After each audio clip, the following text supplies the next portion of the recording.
जय हिंद दोस्तों, स्वागत है आप सभी का आपके अपने YouTube चैनल जैकपुर पे। तो आज का ये वीडियो काफ़ी इंपॉर्टेंट होगा क्लास 11 के सभी छात्र छात्राओं के लिए जो क्लास 11th का फाइनल एग्ज़ाम देने वाले हैं 2025 में, और जिन्होंने अपने सब्जेक्ट में इंग्लिश स्कोर को रखा है। तो आज हम लोग जैक बोर्ड के द्वारा जो आप लोगों का मॉडल पेपर जारी किया गया है 2024-25 के बैच के लिए, उसको हम लोग जो है देखेंगे फुल सोल्यूशन के साथ, और कोशिश करेंगे आप लोगों को एक ही वीडियो में सारा क्वेश्चन को अच्छे से समझा दूँ ताकि आप लोगों को ज़रा सा भी एग्ज़ाम में दिक्कत ना हो। क्योंकि मॉडल पेपर से क्वेश्चन आप लोगों का बहुत सारा एग्ज़ाम में रिपीट होता है, तो एक बार इस वीडियोस को अच्छे से ज़रूर वॉच कीजिएगा।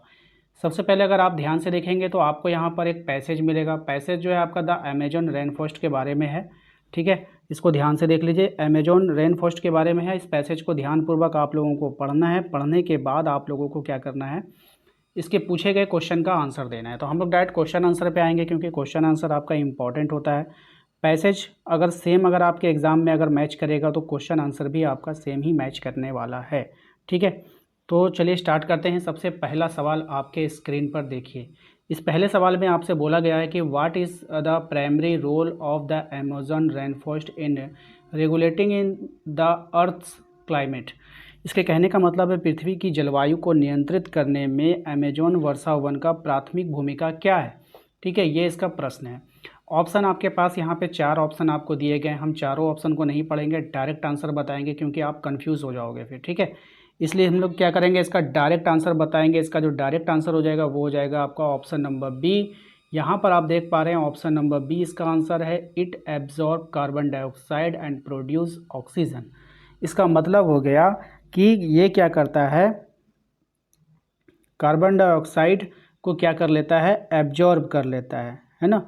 क्या कर लेता है, कार्बन डाइऑक्साइड को एब्जॉर्ब कर लेता है और ऑक्सीजन को क्या करता है, छोड़ता है, ऑक्सीजन को पैदा करता है, प्रोड्यूस करता है उसको। ठीक है, तो ऑप्शन नंबर बी इसका यहाँ पे करेक्ट आंसर हो जाएगा।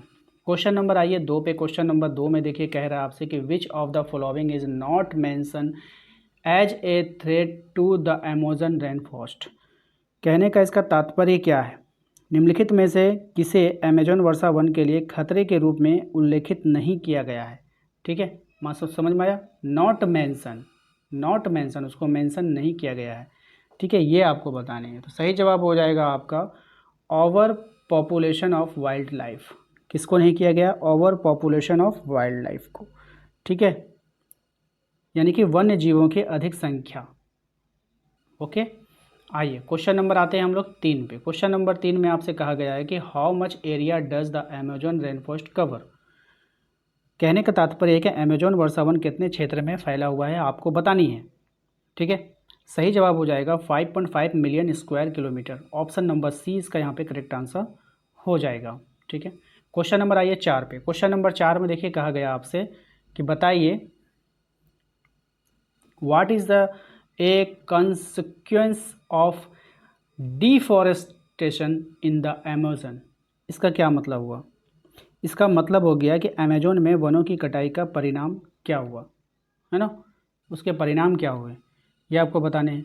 ऑप्शंस देखिए, इसका यहाँ पर आपको 4 ऑप्शंस फिर से मिलते हैं। तो it weakens the forest ability to absorb carbon dioxide. ठीक है, इसके क्या परिणाम हुए ये आपको बतानी है। तो इसके जो परिणाम हो गए थे वो हो गए थे कार्बन डाइऑक्साइड को अवशोषित करने की क्षमता कमज़ोर हो गई इसकी, है ना। क्या हो गया, वीकेंस हो गया, यानी कि कमज़ोर हो गया इसकी क्या चीज़ का, एब्जॉर्ब करने का। क्या एब्जॉर्ब करने का, कार्बन डाइऑक्साइड को एब्जॉर्ब करना। बिल्कुल बात है भाई, पेड़ें जो होती है वो कार्बन डाइऑक्साइड को एब्जॉर्ब करती है। अगर आप उसको काटोगे तो उसके एब्जॉर्ब करने की जो क्षमता होती है, जो उसकी ताकत होती है, वो क्या हो जाएगी, कमज़ोर हो जाएगी, है ना। आइए क्वेश्चन नंबर आते हैं हम लोग 5 पे। क्वेश्चन नंबर 5 में देखिए कहा गया है आपसे कि why is it important to protect the Amazon rain forest. कहने का तात्पर्य है इसका कि अमेजोन वर्षा वन की सुरक्षा करना क्यों महत्वपूर्ण है, ये आपको बतानी है। तो देखिए इसका जो महत्वपूर्ण होगा, to maintain biodiversity and combat climate change. ठीक है, ऑप्शन नंबर बी कह रहा है कि जैव विविधता को बनाए रखना और जलवायु परिवर्तन से निपटने के लिए ये जरूरी है। ऑप्शन नंबर बी, इसीलिए हम लोग इसका रक्षा करना चाहिए। ठीक है, क्वेश्चन नंबर आइए 6 पे। क्वेश्चन नंबर 6 में देखिए कह रहा है कि what is the primary advantage of using abbreviations in note making. ठीक है, कह रहा है कि नोट बनाने में है ना। नोट्स मेकिंग, नोट्स बनाने में संक्षिप्तकरण का उपयोग करने की प्राथमिक लाभ क्या है। अब इसके प्राथमिक लाभ बनाना, संक्षिप्तकरण का प्राथमिक लाभ आपको बताना है कि फर्स्ट जो उसका जो हेल्प है वो क्या होता है। तो it reduce the time taken to write the note. कहने का क्या मतलब हुआ, ये आपको इसे नोट्स लिखने में लगने में जो समय जो आपको लगता है ना, उसको जो है वो कम कर देता है। ठीक है, अगर आप इस टाइप से नोट्स बनाते हो तो। क्वेश्चन नंबर 7 में आते हैं कि when writing A summary which of the following should B A avoided. क्या मतलब हो, सारांश जो यहाँ पे आपको दिया जाता है लिखते समय निम्नलिखित में से किससे बचना चाहिए। आपको यहाँ पर क्या चीज़ नहीं करना चाहिए। इंक्लूडिंग अननेसेसरी डिटेल, यानी कि आपको उसमें कुछ ऐसा अननेसेसरी जो आवश्यकता नहीं है उसको भी आप उसमें घुसेड़ रहे हैं, तो ये सब चीज़ों से उनको बचाना चाहिए, बचना चाहिए। ठीक है, नोट्स लिखते समय। इसके बाद देखिए, read this following lines from a poem carefully and answer question numbers जो है आपका 8 to 10, यानी कि पोएम से आपको यहाँ से क्वेश्चन आपको बोला है जवाब देने के लिए। ठीक है, तो ध्यानपूर्वक हम लोग इसको पढ़ेंगे और फिर इसके आंसर को देखेंगे। क्वेश्चन है आपका कि what is the primary image describe the poem the laburnum top.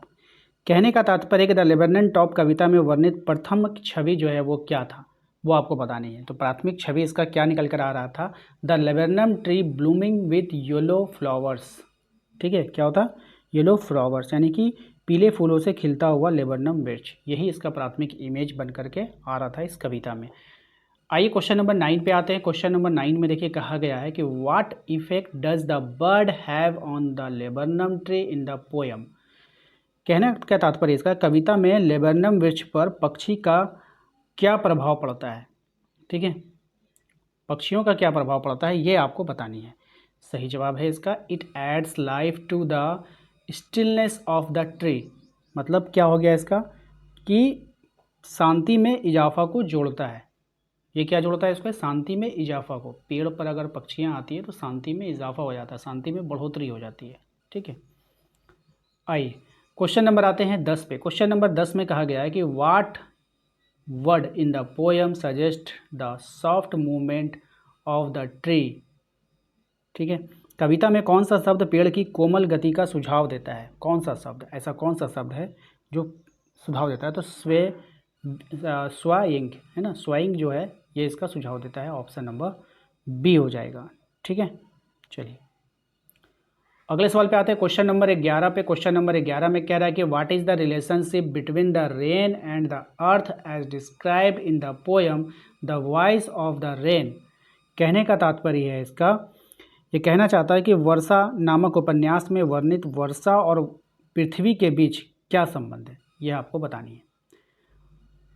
सही जवाब हो जाएगा इसका options number B, the rain provides life to earth. है ना, क्या हो जाएगा, वर्षा पृथ्वी को जीवन प्रदान करती है। ऑप्शन नंबर बी इसका करेक्ट आंसर हो जाएगा। क्वेश्चन नंबर आते हैं 12 पे। कहा गया है कि how does the poet feel about the loss of childhood. कहने का तात्पर्य कि कवि बचपन के खोने पर कैसा महसूस करता है। बचपन जब उसका खो गया तो उसको अब कैसा महसूस होता है। ऑप्शन नंबर ए इसका आंसर हो जाएगा। क्या लिखा है, he regrets losing the innocence of childhood. मतलब उसे बचपन की मासूमियत खोने का अफसोस है। क्या खोने का अफसोस है, उसको बचपन की जो मासूमियत है उसको खोने का अफसोस है। क्वेश्चन नंबर आते हैं 13 पे। ये लोग क्वेश्चन को ना सटा देते हैं, कम से कम एक इंटर यहाँ पे स्पेस लगना चाहिए था। ठीक है, सब इक्के में घुसेड़ कर रख दिया है। चलिए हम लोग को क्या, हम लोग को पढ़ कर जाना है। ठीक है, what does the poem father of son highlights about family relationship. ठीक है, क्या कहना चाहता है, पिता और पुत्र तक कविता पारिवारिक रिश्तों के बारे में क्या बताती है। तो ये जो पारिवारिक रिश्तों के बारे में बताती है, ये बताती है the conflict the can arise from generational difference. Generational difference को बताता है। क्या बताता है, जनरेशनल डिफरेंस को बताता है ना। तो ये बताता है आपका पीढ़ीगत मतभेदों से उत्पन्न होने वाले जो संघर्ष जो उत्पन्न एराइज होता है, संघर्ष एराइज जो होता है डिफरेंस के कारण, वो उसको यहाँ पे बता रहा है। ऑप्शन नंबर बी हो जाएगा। क्वेश्चन नंबर आते हैं हम लोग 14 पे। कह रहा है कि what event led the emotional separation between the narrator and his grandmother. Question number 14 हम लोग देख रहे हैं। ठीक है, इतना सटा सटा के लिखा है तो पढ़ाने में भी काफ़ी दिक्कत हो रही है, आप लोग देख पा रहे होंगे। ठीक है, कहने का इसका तात्पर्य है किस घटना के कारण कथावाचक और उसके दादी के बीच में भावनात्मक अलगाव हुआ था। ठीक है, तो ये किस घटना के कारण हुआ था, तो the narrator's departure from foreign studies, यानी कि जो नरेटर था वो जो है विदेश अध्ययन के लिए जब प्रस्थान करता है तो इसी घटना के कारण हुआ था।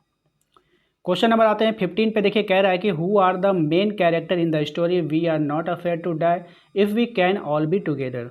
कहने का क्या तात्पर्य है इसका, इसका कहना है कि इस कहानी में जो है इफ़ वी कैन में मुख्य पात्र कौन है आपको बताना है, यानी कि मेन कैरेक्टर किसका है।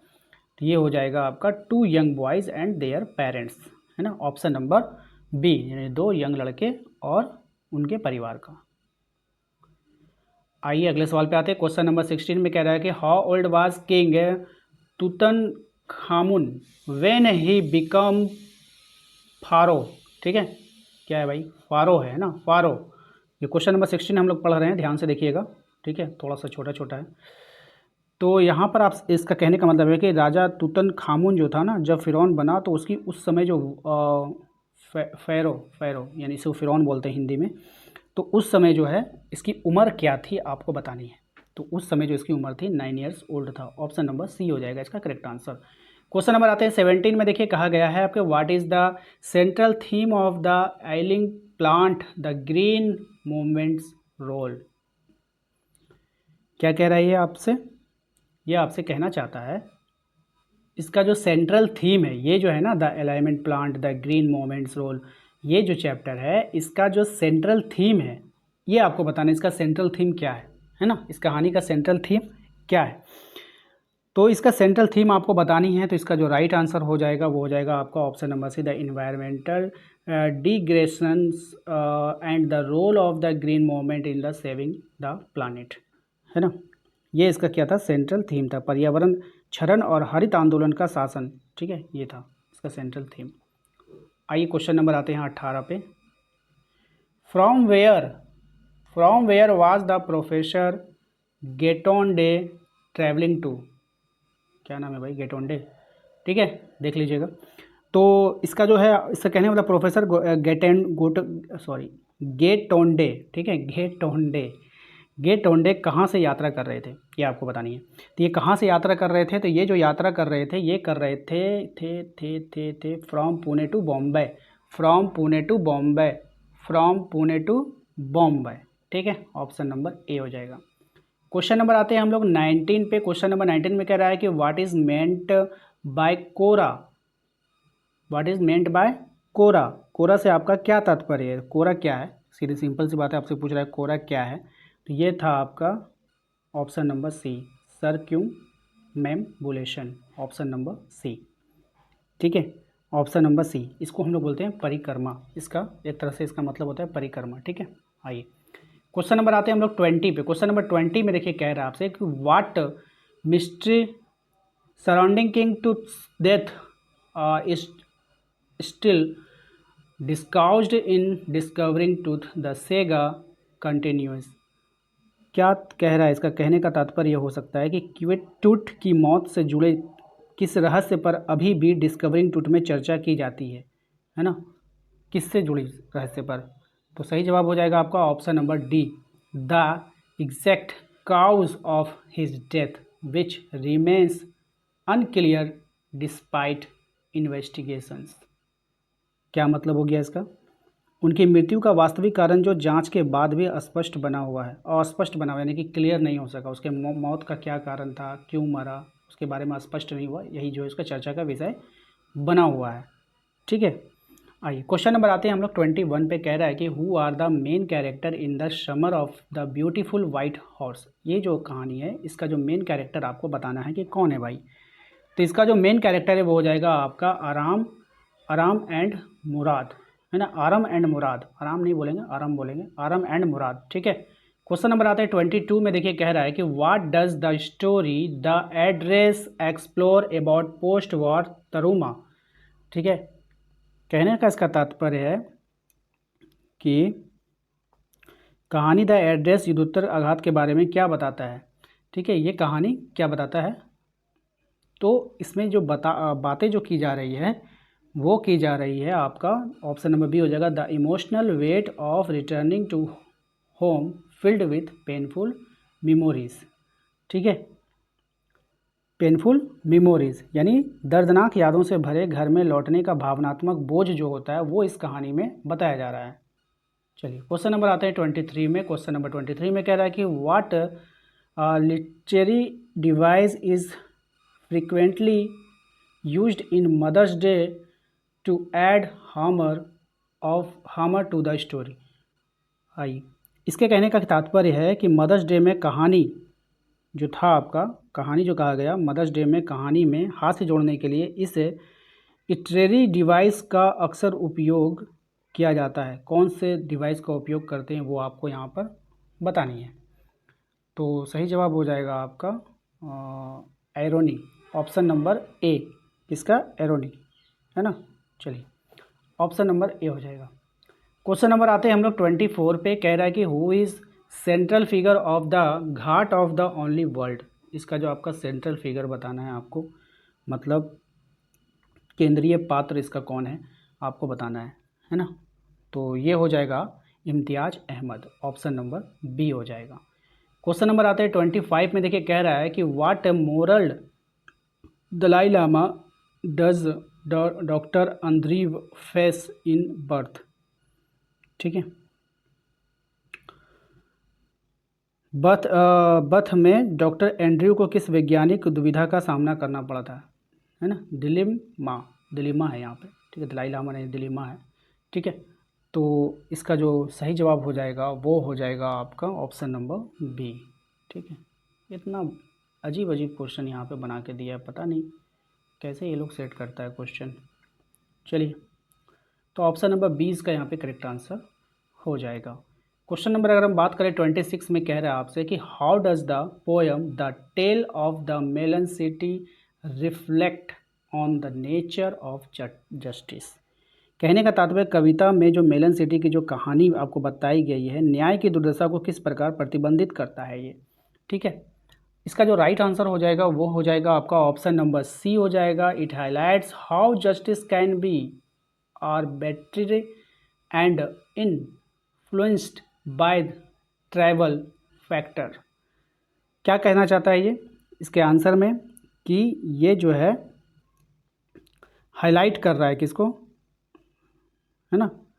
ये हाईलाइट करता है मनमानी, एक तरह से जो मनमानी ये लोग करते हैं ना प्रकृति के प्रति, वो उसको जो है मैं हाईलाइट कर रहा है। ठीक है, क्वेश्चन नंबर आते हैं हम लोग 27 पे। इसमें कहा गया है कि in note making what does की पॉइंट्स रेफर टू।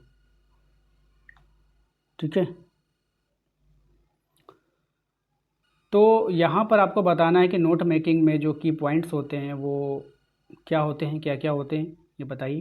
तो सही जवाब यहाँ पर है आपका ऑप्शन नंबर बी, है ना। Main ideas and supporting detail, option number B होता है। क्वेश्चन नंबर आते हैं 28 पे कि which of the following should be avoided while writing summary. ठीक है, राइटिंग समरी में हम लोग क्या चीज़ को जो है अवॉइड करना चाहिए आपको बतानी है। तो यहाँ पर जो हम लोग अवॉइड कर सकते हैं वो कर सकते हैं आपका इंक्लूडिंग अननेसेसरी डिटेल। ठीक है, यानी अननेसेसरी डिटेल को अवॉइड करना चाहिए।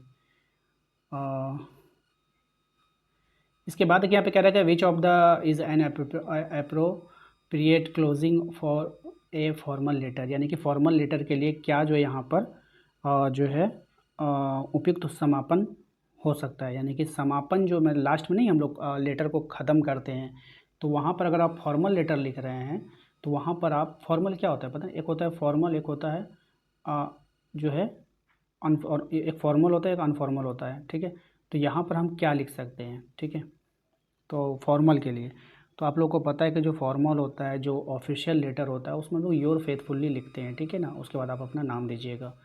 ठीक है, बाकी सब इनफॉर्मल के लिए होता है। इनफॉर्मल किसको बोलते हैं, जो रिश्तेदार लोग वगैरह को लिखते हैं ना, उसको। क्वेश्चन नंबर आते हैं 30 में। क्वेश्चन नंबर 30 में लिखते हैं which of these should be the focus in A note making exercise. ठीक है, नोट बनाने के अभ्यास में इनमें से किस पर ध्यान केंद्रित किया जाना चाहिए। आखिर हम किस चीज़ पर ध्यान को केंद्रित कर सकते हैं ये आपको बताना है। तो identify and writing down essential information, ठीक है, मतलब क्या हो गया, आवश्यक जानकारी की पहचान करना और उसे लिखना चाहिए, ठीक है, ऑप्शन नंबर सी हो जाएगा। ओके, आते हैं हम लोग क्वेश्चन नंबर 31 पे। क्वेश्चन नंबर 31 पे आइए। इसमें कहा गया है कि which of the following is a correct way to organise notes, ठीक है, नोट्स को ऑर्गेनाइज करने के लिए कौन सा तरीका जो यहाँ पर सही है आपको बतानी है। 4 ऑप्शन हैं आपके पास, तो इसका राइट आंसर हो जाएगा ऑप्शन नंबर यूजिंग हेडिंग। आप पहले हेडिंग दीजिए, फिर सब हेडिंग दीजिए एंड बुलेट पॉइंट्स आपको देना चाहिए, ठीक है, ऑप्शन नंबर बी इसका करेक्ट आंसर हो जाएगा। क्वेश्चन नंबर आते हैं 32 पे। देखिए कह रहा है कि what is the primary objective of note making in A academic setting, ठीक है, यानी कि शैक्षणिक परिवेश में नोट का निर्माण प्राथमिक उद्देश्य क्या है, यानी शैक्षणिक परिवेश में नोट्स निर्माण के लिए आपको बताना है। तो यहाँ पर इसका राइट आंसर हो जाएगा option number B, to organise and remember key points of future use, ठीक है, ऑप्शन नंबर बी, ठीक है, भविष्य के उपयोग के लिए मुख्य बिंदुओं को व्यवस्थित करना चाहिए। किसके लिए बताइए, ये जो था आपका एकेडमिक है ना, एकेडमिक के लिए नोट्स बनाने में इस बात का ध्यान देना चाहिए आपको। चलिए क्वेश्चन नंबर आते हैं 33 पे। कह रहा आपका when writing a letter to government official which format should be follow, कहने का तात्पर्य आपका किसी सरकारी अधिकारी को पत्र लिखते समय किस प्रारूप का प्रयोग करना चाहिए, यानी कि कौन सा ऐसा सरकारी अधिकारी को लिख रहे हैं, ध्यान दीजिएगा। तो यहाँ पर हम लोग बिजनेस लेटर फॉर्मेट आपको दिमाग में रखना चाहिए, ऑप्शन नंबर बी हो जाएगा, ठीक है। क्वेश्चन नंबर आता है 34 में, कह रहा है कि which of these the most important features of good note, है ना, तो एक गुड नोट के लिए महत्वपूर्ण विशेषता कौन सी है आपको बतानी है। सही जवाब हो जाएगा इसका क्लियरिटी एंड ब्रीविटी, स्पष्ट और संक्षिप्तता, ऑप्शन नंबर सी हो जाएगा, ठीक है। क्वेश्चन नंबर आता है 35 में। क्वेश्चन नंबर 35 में कहा गया आपसे कि बताइए विच of the following sentence in A reported speech, ठीक है, निम्नलिखित में से कौन सा जो वाक्य रिपोर्टेड स्पीच में है आपको बतानी है। तो कौन सा वाक्य यहाँ पे रिपोर्टेड स्पीच में आपको दिया गया है, तो सी told me that she was busy, ये जो है आपका रिपोर्टेड स्पीच में आपको दिया गया है, ठीक है। उसके बाद कह रहा है choose the correct indirect speech transformation, indirect speech आपको यहाँ पे दे दिया गया है। अब इनडायरेक्ट आपको यहाँ पे ऑप्शन में से चुनना है। यहाँ पर जो इनडायरेक्ट हो जाएगा वो इसका इनडायरेक्ट क्या कहलाएगा, वो कहलाएगा he said that he could not find his keys, ठीक है, ऑप्शन नंबर बी हो जाएगा।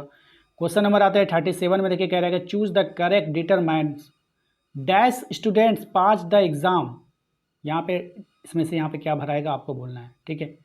तो यहाँ पे जो भराएगा आपका वो भराएगा a few students passed the exam, कुछ जो है बच्चे पास कर गए। Which of the following determines use to plural countable noun, ठीक है, प्लूरल काउंटेबल नाउन में हम लोग कौन सा इसको यूज करते हैं वो आपको बतानी है। तो इसमें हम लोग यूज करेंगे मैनी का, है ना, काउंटेबल नाउन है जिसको काउंट किया जाता है, वो प्लूरल है बहुत सारा, तो मैनी वर्ड हम लोग इस्तेमाल करेंगे वहाँ पे, ठीक है।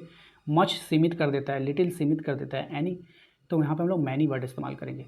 Choose the correct determiner there is that water in the glass, यहाँ पे क्या होगा, सही वाला यूज़ करना है तो सम हो जाएगा, ऑप्शन नंबर ए, है ना, some water in the glass.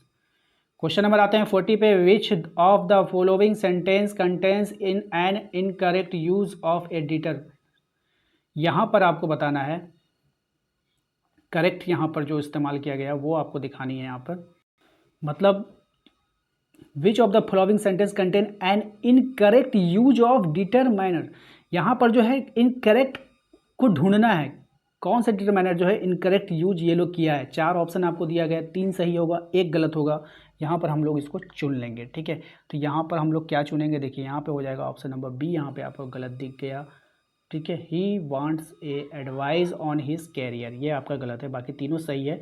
तो आशा करते हैं आप लोगों को आज का ये वीडियो पसंद आएगा। वीडियो अच्छा लगा तो प्लीज़ प्लीज़ प्लीज़ वीडियो को लाइक किया कीजिए, शेयर कर दीजिए सभी दोस्तों को, एंड कमेंट बॉक्स में कमेंट करके ज़रूर बताइए वीडियो आपको कैसा लगा। इसके अलावा भी अगर आपको हिंदी में आप लोगों को और भी वीडियोस चाहिए, सॉरी इंग्लिश में अगर आपको और भी वीडियो चाहिए तो प्लीज़ हमें कमेंट करके ज़रूर बताइएगा। आपके लिए ज़्यादा से ज़्यादा वीडियो लाने का कोशिश करूँगा। मिलते हैं नेक्स्ट अगले वीडियो में। Thank you.